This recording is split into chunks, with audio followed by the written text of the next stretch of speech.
Yosemite, land of giants. A wilderness of wild extremes. This is like being right under the lip of a breaking wave. Of towering stone and thundering water. A place of splitting earth and shattered air. There's just overwhelming force. Where nature's law reigns supreme. Many come to the land of giants, but few experience its wild heart.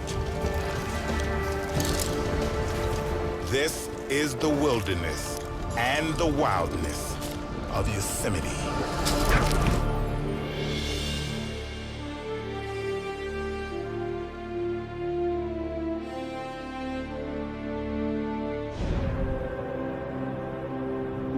Yosemite is a crown jewel of America's wild spaces. This stunning valley, a mere 7 miles long, contains some of the most awe-inspiring and recognizable wonders of the world. El Capitan and its majestic partner, Half Dome.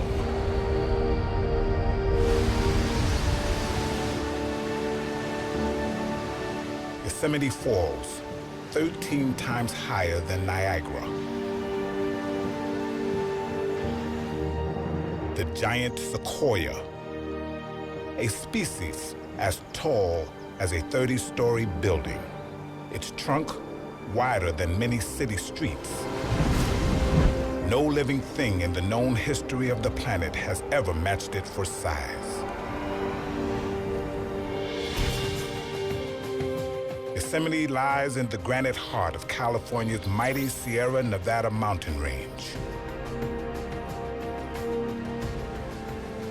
This land of giants was forged by 4 titanic forces of nature.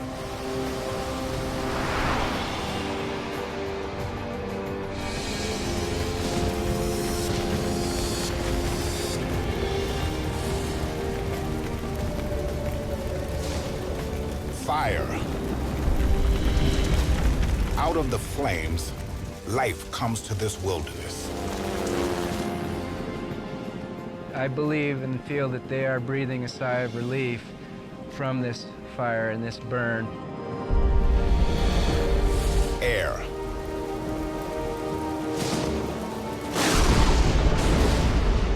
Where heaven and earth meet, humans venture at their peril. A tremendous bright flash and this huge explosion. Earth.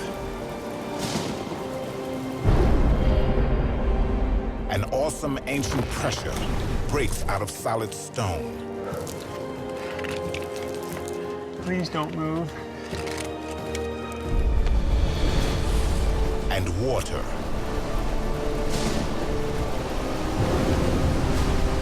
It changes Yosemite every day, every minute, every second. This is the way Yosemite Valley changes shape. We'll come face to face with the power of fire, air, earth, and water. To reveal Yosemite's wild side, we'll follow paths few ever take. From its most remote corners to its death-defying heights.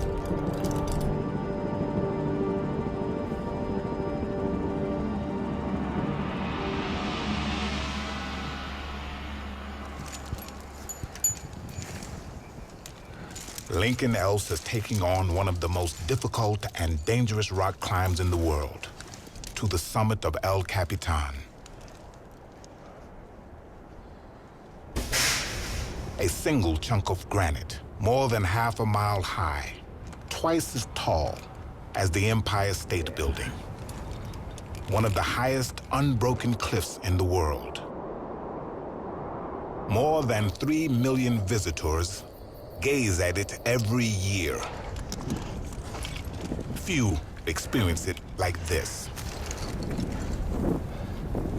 El Cap requires an expert hand. Lincoln is a world-class climber. On this journey, he'll take us with him. This climb is part extreme sport, part science. Lincoln's guide, an intimate knowledge of El Cap's geology. Whoa, listen to that. That's the noise you don't want to hear as a climber. It's loose. What now towers above Lincoln was once the fiery heart of an immense volcano. 100 million years ago, massive bubbles of magma rose into a huge chamber 5 miles beneath the surface of the Earth. That magma cooled into a single gigantic slab of granite, 350 miles long, 60 miles wide, and 10 miles thick. As water erodes the overlying rock, the granite rises. We see parts of it today as El Capitan and Yosemite's other great stone sentinels. It'll take Lincoln and his support climber, Chris McNamara, 3 days to reach the summit of El Cap. If nothing goes wrong. I'm gonna slip in, and we can chow down. You want to race that corner? Yeah, once I get in. Oh, I've got big wall hands.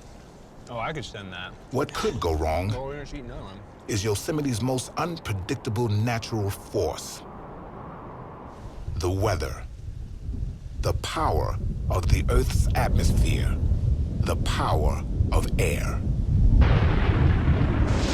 Yosemite's great granite monoliths are so high, they attract lightning.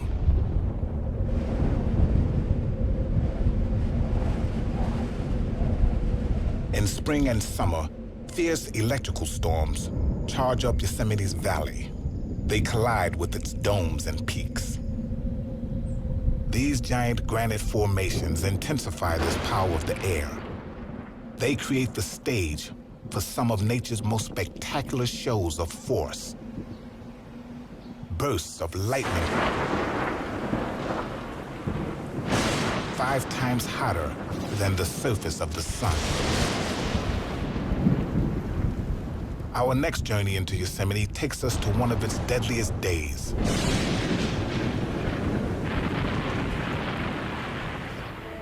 July 27th, 1985. 5 men set out on a hike made by thousands of visitors to Yosemite every year.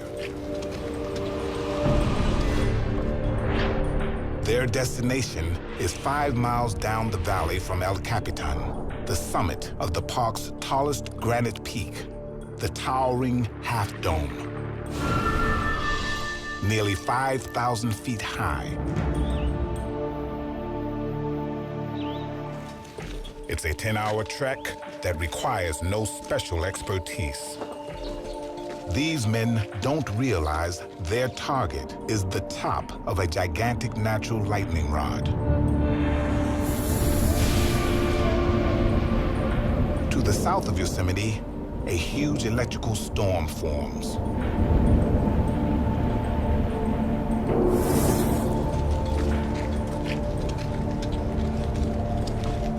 On this day, Adrian Esteban was one of the lead hikers. It was predominantly a blue sky with just one little cloud way off in the background. Adrian had hiked Yosemite before, but he'd never seen its wild side. We're hiking along, and we got about the halfway point, and we noticed the cloud is getting closer into the valley, and now it's getting darker and darker. By late afternoon, they're on the exposed face of Half Dome. Within an hour, they will be the only hikers left on the rock. Now they can hear thunder and see lightning in the distance. something about the lightning, the excitement of it all just kind of drove us to go on. A single thunderstorm can contain more energy than 10 atomic bombs. For the instant in which it strikes, a bolt of lightning releases enough power to supply the entire United States. It can pack a fatal blow in the blink of an eye. Bob Magic wrote a book about this fateful day, Shattered Air. Anyone who was in and around Yosemite that day felt that the thunder was the loudest they've ever heard. The reverberations on the ground, on the granite, were the most extreme they've ever felt.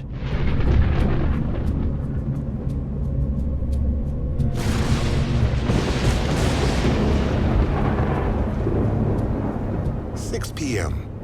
Despite the storm, Adrian Esteban and his friends reached the summit. Their showdown with Yosemite seems to have gone their way. And we saw lightning coming closer, hitting the mountains, surrounding mountains, and it was just awesome. Then the storm slams into Half Dome. It unleashes its full force over the great rock. The 5 men on the summit are caught in one of nature's most terrifying events. Escape is now impossible. Desperate, they seek shelter in a rock enclosure. But it's too late. I felt my skin tingling sensation. I felt like my hair was standing on end, and that's when the lightning bolt hit. A tremendous bright flash and this huge explosion. The summit takes a direct hit. Millions of volts of electricity arc over the west stone surface into the rock enclosure.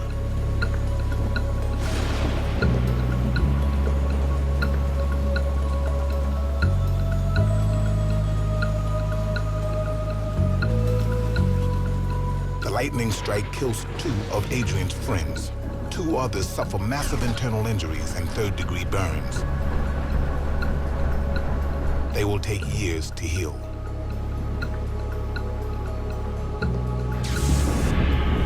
Adrian was in motion when the lightning struck. Because little of his body was in contact with the rock, he did not ground the lightning's electrical charge, and he escaped with minor injuries.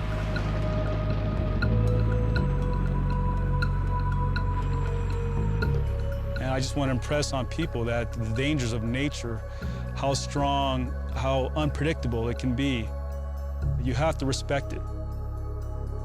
Man is no match for nature in all its awesome power.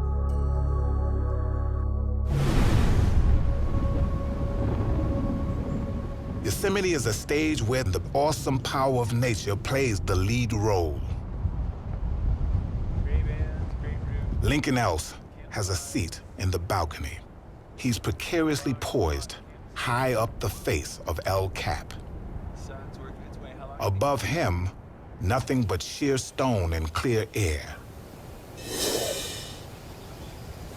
Lincoln has witnessed the terrifying power of Yosemite storms. They pack a 1-2 punch of force that helps shape this wilderness. Not only do they bring lightning, but water. Millions and millions of gallons.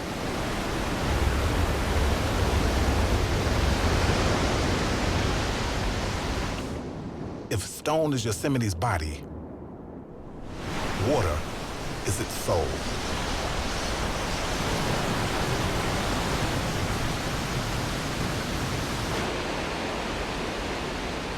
What most visitors see are Yosemite's towering waterfalls, including North America's highest, Yosemite Falls, a 2,500-foot drop.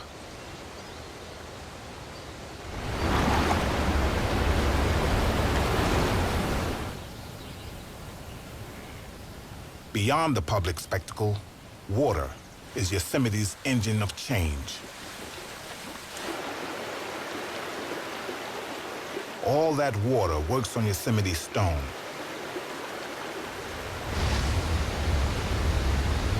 It erodes the surface. Eventually, that allows the release of pressure. Ancient pressure trapped when the granite cooled from molten.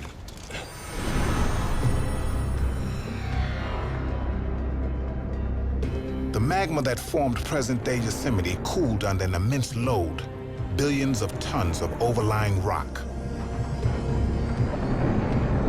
That weight trapped pressure in the granite like a clenched fist. Over the course of 80 million years, the huge slab rose as the earth above it was eroded away.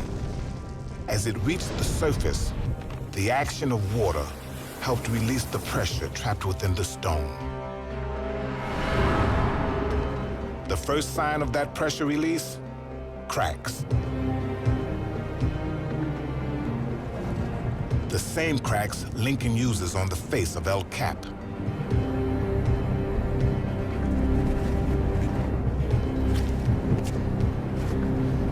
These cracks are his ladder to the top. Their life is all about geology right now. Greg Stock is Yosemite's geologist. Those cracks are helping to define sheets of rock that are loosening from the cliff face. In Yosemite, nothing is fixed in stone. Above and around Lincoln, massive sections of the rock face slowly split away. This splitting process can take millions of years. But the rock can break loose at any second. So the rock on this route is great, except for this section. That noise means this whole thing's not very well attached. For Lincoln, this is not just a rock climb. It's a geology test he can't afford to fail. One of El Cap's most dramatic geological features is the awesome Texas flake. It's been splitting away from the face for thousands of years. Neither Lincoln Else nor Greg Stock really know what holds it on. From the ground, it certainly looks loose. It looks like the kind of thing that would fall. There's no telling when it will do so. Lincoln works his way slowly around the Great Flake. He's over 2,000 feet up. Oh boy. That's as high as a 200-story skyscraper. Now he begins to climb between Texas Flake and the sheer face.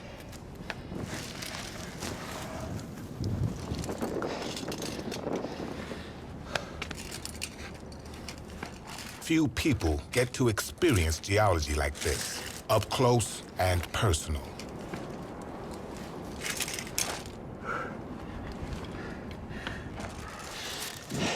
Whole thing's just split away from the wall. Just sitting here. A couple million pounds, who knows?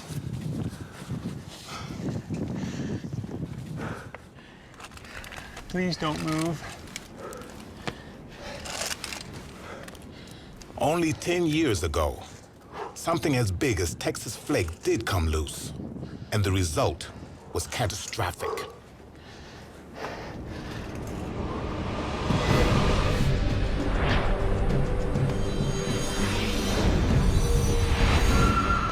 At 6:52 p.m., July 10th, 1996. Without warning, two colossal slabs of granite break free of Yosemite's glacier point and fall 2,500 feet. Together, the slabs are the size of 2 football fields and weigh more than 100,000 tons. They slam into the valley floor at over 200 miles per hour.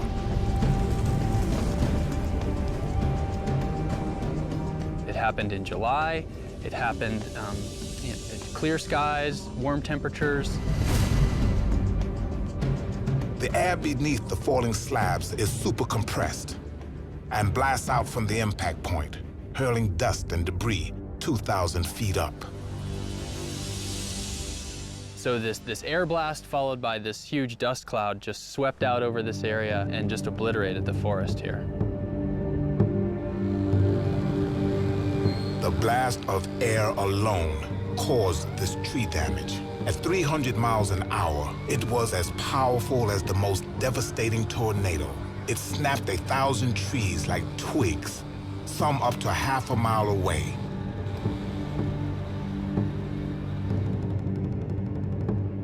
Yosemite's towering slabs of granite continue to rise and crack. It's not a question if more giant pieces will break away, but a matter of when. Wedged behind Texas Flake, Lincoln Else can only hope that whatever's keeping this giant slab attached to the face keeps it there just a little while longer. No permit is required to climb El Capitan. It's accessible to all who dare. But right now in Yosemite, an entirely unique climb is underway. 10 miles from El Cap, in the backcountry, biologists have rare permission to scale the park's giant sequoias. Their mission may reveal the fate of the largest living thing on Earth. This is the first study in Yosemite to occur in giant sequoia crowns. Scientist Jim Spickler and his team have come here to the Tuolumne Grove of giant sequoias to search for answers about global warming. The forces that control Yosemite may be tipping out of balance. To find out, they need to look in the canopy of the giant sequoias. They may look indestructible, but they're not. Trees this huge require an incredible amount of water that has to be pumped 300 feet straight up. But global warming may cause the water they depend on to dry up. Jim and his team must collect foliage from the very tops of the sequoias. These samples will help them study how well the trees pump water from the ground. The sequoia's pumping system is driven by a solar engine. Evaporation through its foliage sucks a continuous column of water up its trunk like an immense drinking straw. Every day, a single sequoia pumps a ton of water 300 feet straight up. Every day, without pause for thousands of years. It's a hydraulic system more durable and efficient than anything ever designed by man. Jim begins to rig 3 of the sequoias.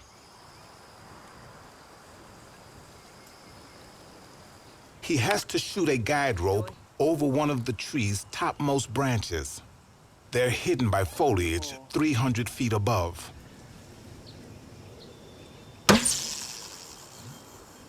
Dream. Oh, that looks perfect. An ideal shot over an upper limb. It looks like the perfect rig you have on that tree. Now they must rig. What they're about to climb is as tall as a 27-story building. The sequoias are one of Yosemite's most iconic features, found in few other places on Earth. Fully grown, they weigh around 3,000 tons. They are wider than many city streets. A giant sequoia is also one of the oldest living things on Earth. Some sequoias have been around for some 3,000 years. They were already ancient when Cleopatra reigned in Egypt. Is she ready to go? Yes. It takes Jim and his team a full day to rig the trees.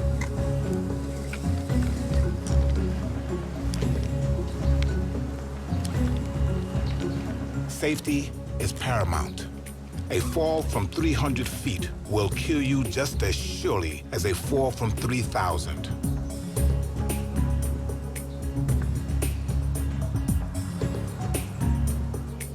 Once in the canopy, the team's lead botanist, Anthony Ambrose, calls the shots. It's his research at the University of California, Berkeley, that guides this expedition. One of the first places that the tree's going to experience the effects of climate change is at the treetops, and that's why it's so valuable for us to be able to get up here and study what's going on actually in the trees themselves, because you're not going to be able to answer these types of questions from the ground. The team collects foliage samples from the topmost branches, because this foliage is the engine for nature's greatest water pump.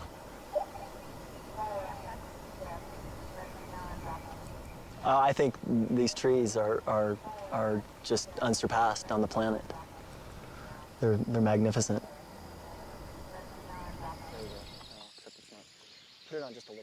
In a portable laboratory 250 feet above the ground, Anthony and Jim test the rate of evaporation from their samples. Step on your ledge here, please. They try to find out what will happen to the sequoia's solar pumping system when the sun is hotter and the soil is drier, because that's the predicted effect of global warming. If there's too much evaporation and too little water, the sequoia's solar pump could burn out as it tries to suck water that just isn't there. In this worst-case global warming scenario, the water column inside the sequoias will break and the trees perish.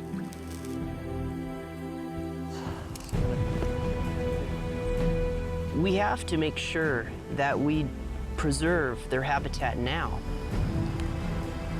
For now, their treetop fieldwork in Yosemite is done. But it'll be months, maybe years, before this research is complete. Their greatest challenge is to assess the risk from global warming before it's too late. High on the face of El Capitan, Lincoln Else faces his most daunting challenge. El Capitan is one of the world's greatest rock climbs, thanks to its system of snaking cracks. They are formed as the pressure trapped within the stone breaks out. The gigantic Texas flake releases some of the pressure in this section of El Cap as it splits from the wall. That makes the rock face around it smooth, too smooth to climb, even for an expert. The crack system Lincoln Else has followed upwards runs out.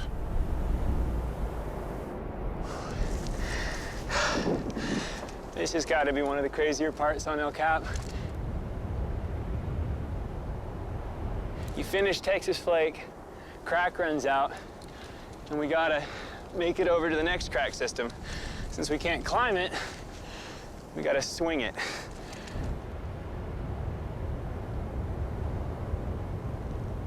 So, I'm down at the end of the line. I'm gonna go for a little ride. Here we go. Swinging, Chris. Lincoln will now attempt one of rock climbing's most spectacular maneuvers. Yosemite climbers call it the king swing. He's 1,500 feet up, hanging on 100 feet of rope.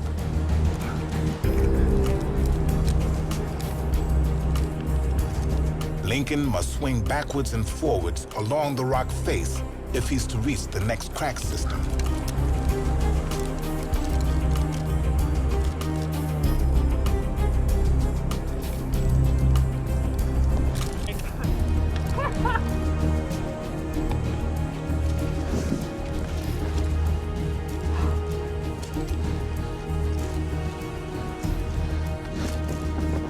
Each swing builds greater momentum and brings him closer and closer to the crack system that leads to the summit.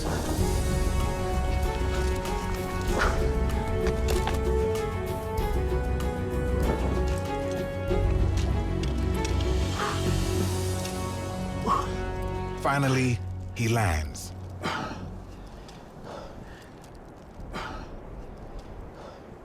Now, a new set of geological challenges.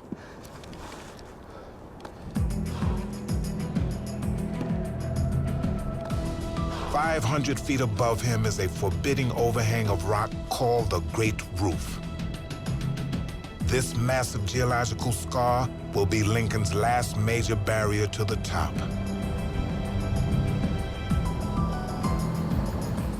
It means another night on the face, with the ever-present risk of a climber's nightmare, an electrical storm.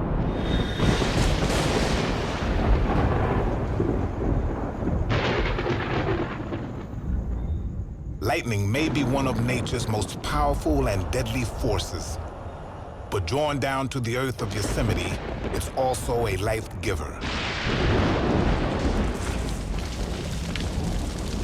Lightning starts 88% of all of Yosemite's wildfires. But this wilderness needs fire to survive. Fire lights our next journey into Yosemite. And our guide is Yosemite's fire specialist, Tara Pacina.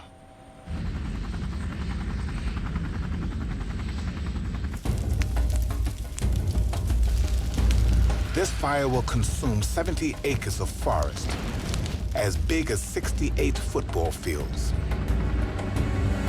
But it wasn't started by lightning. It was deliberately started by a man. Home two. Taro is that man.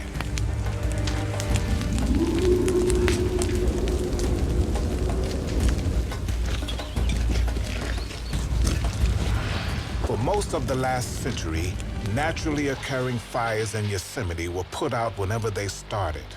The result was an incredible buildup of dead wood and undergrowth, which fueled catastrophic infernos. Now National Park firefighters play catch-up. They manage and allow naturally occurring fires to burn, or set controlled fires like this. Taro and his specialist team clean out excess dead wood and recycle valuable nutrients back into the soil.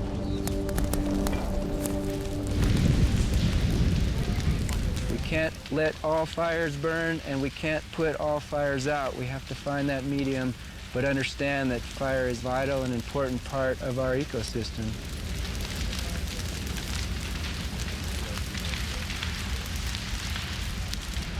This fire has special significance and special risks because it's burning in one of the most historically important few square miles of all Yosemite. The Mariposa Grove of giant sequoias, Yosemite's largest remaining stand of these great trees.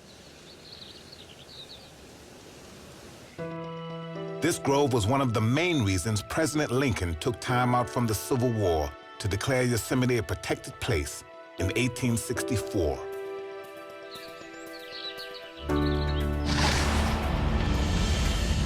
During the decades when it was policy to stop fires at all costs, barely a single new sequoia sprouted.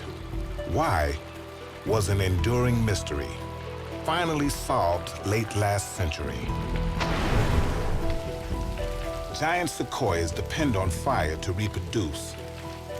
The heat opens their seed cones. Their seeds are released. The flames clear the earth for their germination.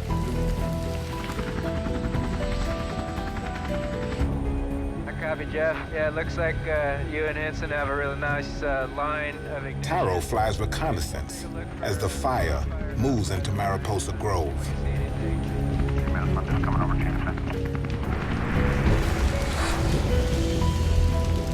Looks like it is burning a little bit more actively in that second segment. Is that what you're seeing on the ground? While lesser trees blaze around them, the giant sequoias stand virtually unscathed by the flames. They are remarkably fire-resistant. Their bark is the thickest of any tree on Earth, up to 2 feet, and their sap contains a high percentage of the fire-retardant chemical, tannin. You can look at the fire scars at the base of the sequoias. They've seen fire for eons, and they will continue to see it if we have anything to do about it. Taro and his fire team work to bring the natural forces that sustain Yosemite back into balance. Fire is a vital part of life here.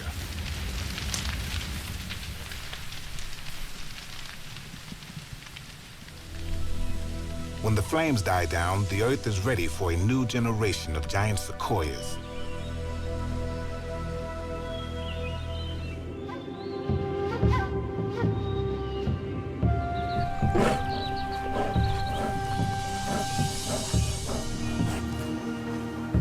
In every corner of the park, Yosemite's rangers and scientists try to restore a balance threatened by man's presence. Tori Sayre is Yosemite's bear specialist. Her mission is to keep Yosemite's bears wild and away from the temptations brought into the park by human visitors. I know that a lot of people, when they think of Yosemite bears, they do think of those bears going through the campsites and parking lots and think of, you know, the bad bears.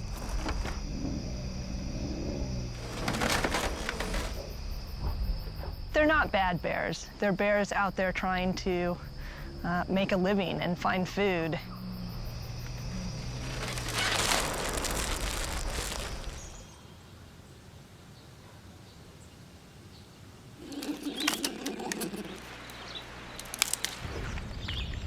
For wild bears to stay wild, they need natural food,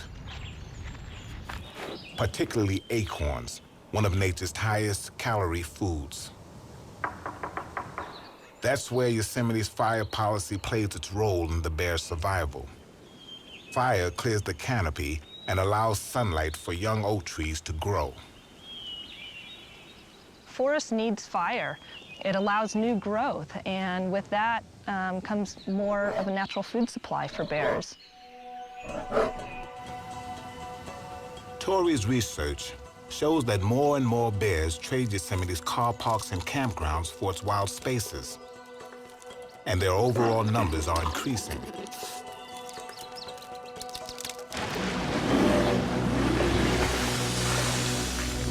We know we have a healthy population of bears here. We are starting to get more and more sightings of bears in areas of the park where we've never had bear sightings before.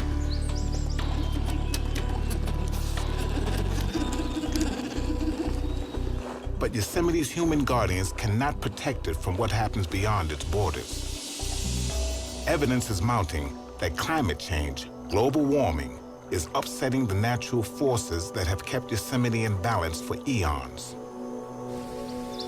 Finding undisturbed nature, even in Yosemite, is a challenge greater than ever.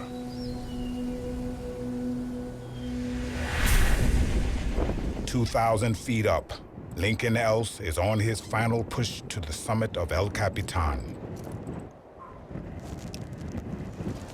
This daunting overhang is known as the Great Roof. It's all that's left of a single column of rock that's been breaking away from the face of El Capitan for at least 10,000 years. And right now, it's Lincoln Else's last geological barrier on his climb to the top. This is like being right under the lip of a breaking wave. It's amazing. Oh. The Great Roof exists because of immense glaciers that once filled Yosemite Valley. Over a series of great ice ages that ended 10,000 years ago, glaciers bulldozed through Yosemite to create sheer vertical cliffs. When the glaciers retreated, pressure trapped within the stone pushed directly outwards, breaking entire columns of rock away. The Great Roof is all that remains of one of those columns.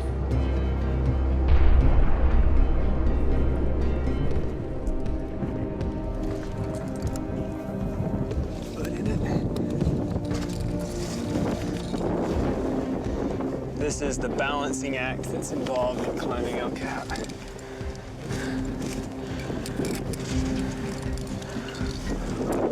Woo. Much better.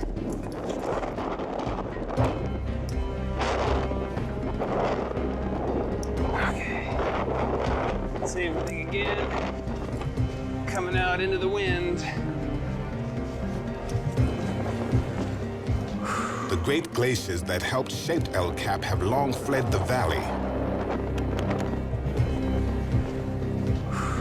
But glaciers have not entirely left Yosemite.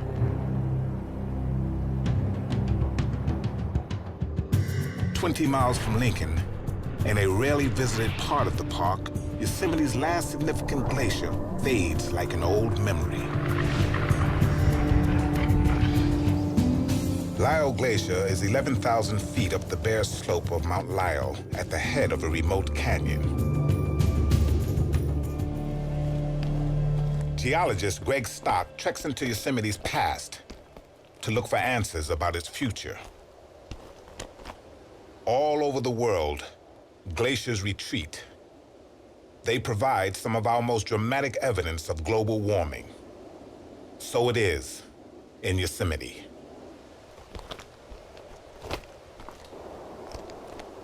Greg chases a glacier that shrinks faster and faster up the mountain as temperatures become warmer.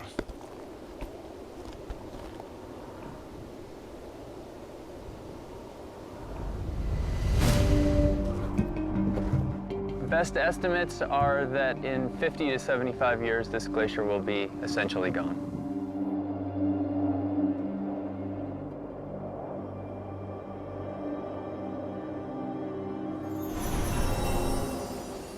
Global warming isn't the only external force that threatens Yosemite. The drift of aerial pesticides from outside the park has helped push one of Yosemite's most abundant creatures to the brink of extinction, the mountain yellow-legged frog.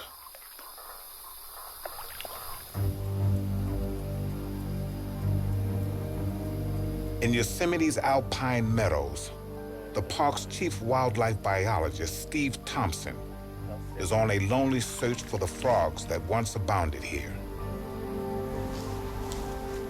We're talking about millions of animals that have been reduced to, I don't even want to speculate how few we have, because we're just finding out how few we have.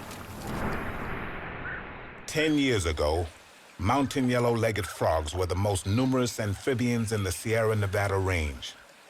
Their numbers have plummeted by 95%. And the glacial ponds and lakes of Yosemite are one of their last refuges. People have this image of a national park being held inviolate, protected. But unless there is change, immediate change and big change, they're likely to lose a lot of the things that they hold dear here in Yosemite.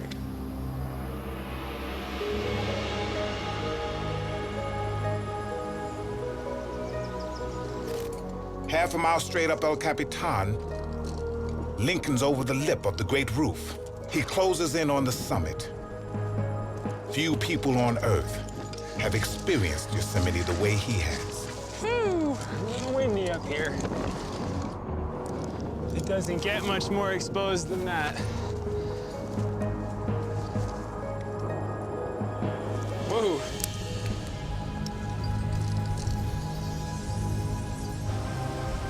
To those who only see the postcard views, Yosemite seems an ancient and unchanging place.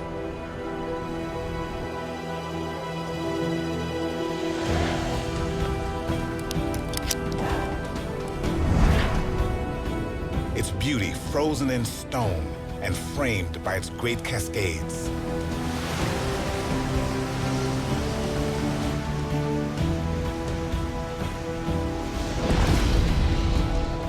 Our journeys into Yosemite have shown it's anything but unchanging.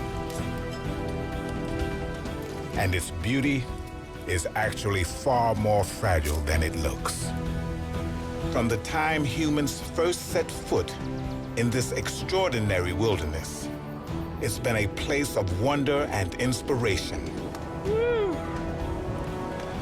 What a crazy place.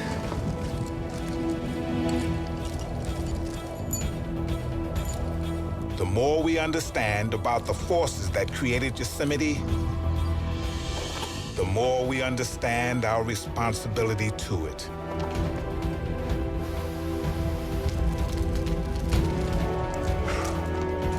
Beyond earth, air, fire, and water, man is now the power shaping Yosemite. The last flake.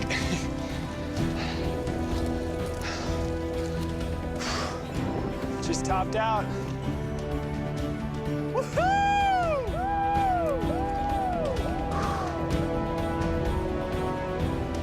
Its future is in our hands.